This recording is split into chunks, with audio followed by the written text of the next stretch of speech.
sebuah desa Sakatiga, hiduplah 15 orang laki-laki dan perempuan yang cantik dan ganteng.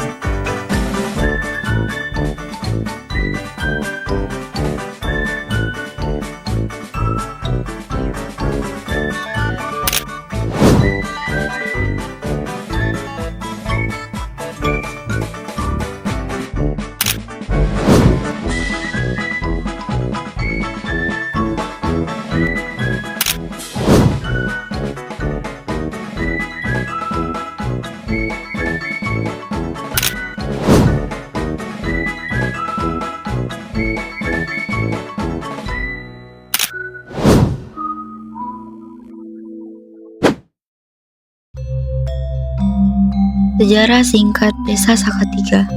Dari bukti yang ada menunjukkan bahwa Desa Sakatiga telah berusia kurang lebih 3,5 abad. Ini ditunjukkan dengan adanya sebuah makam tua peninggalan sejarah dari seorang keturunan Raja Mataram yang datang ke Palembang dan menyebar ke selatan hingga di Desa Sakatiga, sehingga diberi nama Sakatiga. Ini juga tidak terlepas dari sejarah asal-usul penduduk desa itu sendiri. Ada yang berpendapat bahwa dahulu kala penduduk dari desa ini terdiri dari 3 suku, yaitu suku Jawa, suku Penesak, dan suku Belida. Penduduk desa merupakan keturunan suku Belida menepati sebelah ilir dari Sungai Ogan. Keturunan suku Penesak menepati bagian sebelah ulu sungai. Keturunan suku Jawa menepati bagian tengah. Mengingat adanya 3 keturunan suku, maka nama marga Sakatiga bersumber dari keberadaan 3 suku tersebut. Akan tetapi, ada pendapat lain yang mengatakan bahwa suku-suku dari penduduk yang ada di Desa Sakatiga ini adalah terdiri dari suku Palembang, suku Jawa, dan suku Melayu. Bagian desa besar Sakatiga adalah keturunan Melayu, yang merupakan suku 3 atau suku ketiga, sehingga asal nama Sakatiga berasal dari sebutan suku ketiga. Bahasa sehari-hari penduduk Desa Sakatiga cukup berbeda jauh dengan bahasa Palembang. Bahasa pergaulannya lebih menyerupai bahasa Melayu dengan alek kemelayuan. Namun dari pembendaharaan suku kata bahasanya cukup banyak serapan dari bahasa Jawa, baik dalam istilah-istilah yang sama persis, baik pengucapan maupun artinya, ataupun istilah-istilah yang pengucapannya mendekati atau hampir mirip. Akan tetapi, mempunyai arti yang sama. Nenek moyang Desa Sakatiga menyebutnya dengan nama Ngawah. Sampai saat ini, bahasa ini masih telah populer di kalangan masyarakat. Dahulu kala, sistem pemerintahan Desa Sakatiga ini adalah berbentuk marga, dengan pusat pemerintahan atau ibu kota marga berada di Desa Sakatiga. Desa-desa yang masuk wilayah kekuasaan marga Sakatiga atau disebut istilah dengan pengandang adalah sebanyak 6 desa, meliputi Desa Indralaya, Desa Lubuk Sakti, Desa Tanjung Seteko, Desa Tanjung Pering, Desa Ulak Bedil, dan Desa Sakatiga Sebarang. Pada saat ini, desa-desa tersebut dan beberapa desa hasil pemekaran dengan asal keturunan dari desa tersebut telah terdiri sendiri-sendiri dengan bentuk sistem pemerintahan desa lengkap dengan kepala desa dan perangkat-perangkat desanya.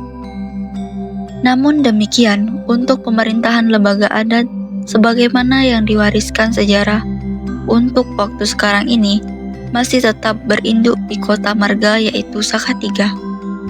Penyebutan untuk Desa Sakatiga oleh penduduk dari Desa Pengandang sehingga sekarang sering menyebutnya sebagai dusun besar atau dusun tua. Penduduk Desa Marga Sakatiga terhadap orang luar marga perantauan masih tetap menyebutnya dirinya sebagai seorang atau orang dari Sakatiga, walaupun ia sendiri tidak tinggal di Desa Sakatiga. Pemangku adat adalah tokoh atau lembaga yang memiliki kewenangan untuk mengatur dan menegakkan aturan adat di suatu komunitas.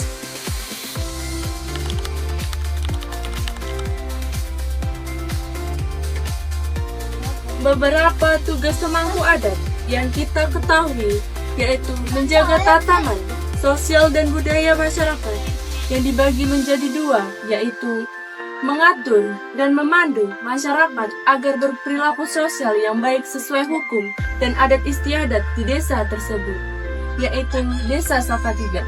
Yang kedua, untuk melestarikan kearifan lokal, nilai-nilai budaya, serta tradisi di desa yang menjadi identitas. Meskipun tidak dilaksanakan, di Desa Sakatiga tidak mendapatkan sanksi adat. Desa Sakatiga memiliki kearifan lokal yang khas, seperti tradisi tepak dalam adat pernikahan, di mana pihak laki-laki memberikan tepak kepada pihak perempuan dan diterima oleh pemangku adat sesuai ketentuan. Selain itu, Sakatiga memiliki ciri khas tersendiri, yaitu bahasanya yang berbeda dari daerah lain.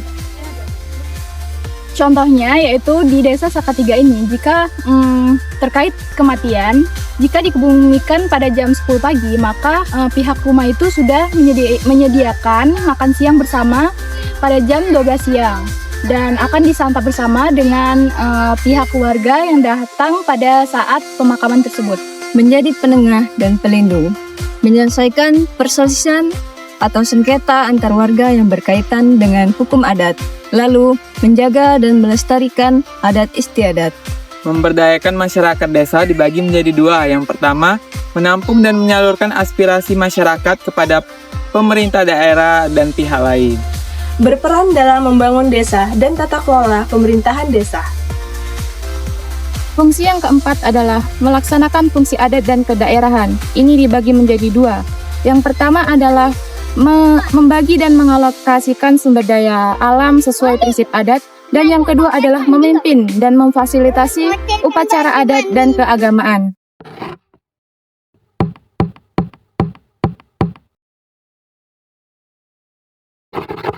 Pihak jantannya Sakatiga. Itu yang ini peminangan ya. Pihak betinanya di luar Sakatiga. Nah, jadi bawa tepak pemangku adat ini, terus nyerah ke tepak ke pihak keluarga yang betina. Nah, jadi itu di antara tugasnya ya. Kemudian kalau pihak betinanya orang Sakatiga, atau dia sama-sama Sakatiga, temen lain dusun ya, sedesa. Jadi pihak pemangku adat ini nerimo. Kalau dia pihak betina kan, misalnya dusun 7, ini dusun 7, pihak betinanya dusun 7, pihak jantan dusun 1. Nah, jadi pihak dari dusun 1 tuh bawa tepak, pemangku adatnya bawa tepak, pemangku adat dusun 1 bawa tepak, pemangku adat dusun 7 nerimo tepak, nyerahkan tepak, ada yang nerimo. Itu kalau awal peminangan ya, peminangan. Jadi itu diantaranya. Jadi tidak banyak peran di Desa Sakatiga ini. Di antaranya itu baik. Yang lain-lain ya, kalau ada tadi disebutkan ya, ada kalau untuk kelestarian budaya itu ya, kearifan lokal itu peran daripada pemangku adat.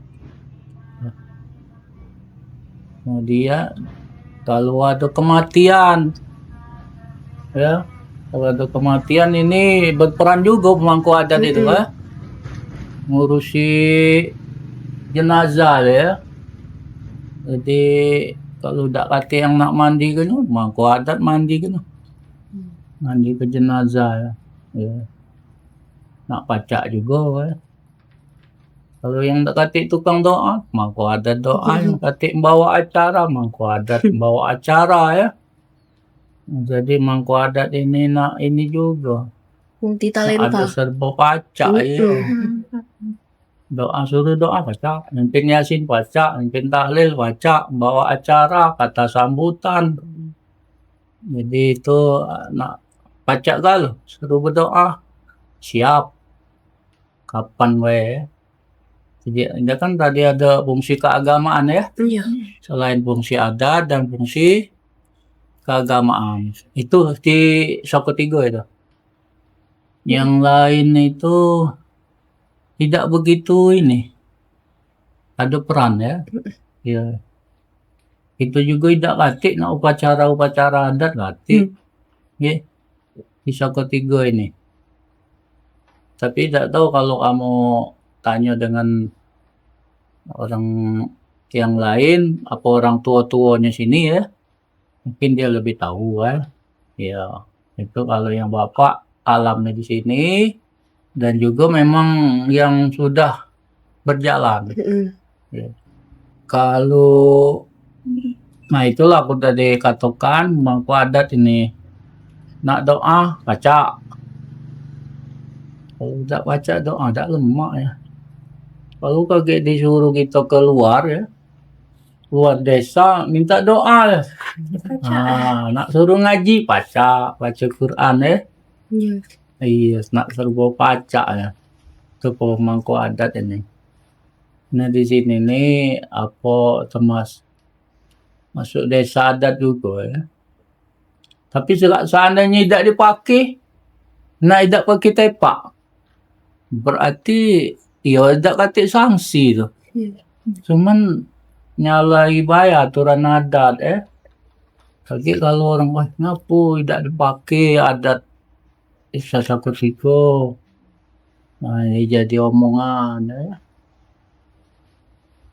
Kalau upacara adat tak katik dia. Cuman itu kebiasaan di sini. Kalau ada yang meninggal ya. Tadi aku sudah ceritakan itu. Kalau dikebumikan jam 10, pagi-pagi itu lo sudah siap masak. Masak untuk ngajak orang makan. Baik tetangga, sanak famili dari jauh, ataupun dari yang dari dekat. Habis dari nguburkan makan sama-sama. Nah itu termasuk kearifan lokal itu ya. Tradisi ya. Tradisi itu kalau tidak dipakai jadi aneh. Dikira orang pelit ya. Tidak ngajak makan ya. Nah, ya. Jadi tidak itu ya dilestarikan kira memberatkan tidak juga kan. Ya. Kadang sesuai dengan kemampuan ekonomi dia. Yang penting ada nasi, gulainya misalnya yang sederhana, ada kuah, apa misalnya masak sayur baik ya. Ada iwak goreng, iwak kecil itu jadilah. Nah, jadi sudah tradisi ya. Di desa Soko Tigo. Barangkali tidak katik tempat lain. Tanyalah kamu. Asal balik nguburkan tuh makan sama-sama loh. Karena kita nguburkannya di sebelum zuhur. Ya. Jadi itu yang aku sampaikan, yang aku tahu. Kalau kamu misalnya perlu informasi lebih lanjut, jangan sikok narasumber ya. Nah, cari lain yang tua-tua ya. I've been working on my confidence, building it up brick by brick. Please spare me the no offense pretense, tearing down my castle when I invited you into it. I'm sensitive.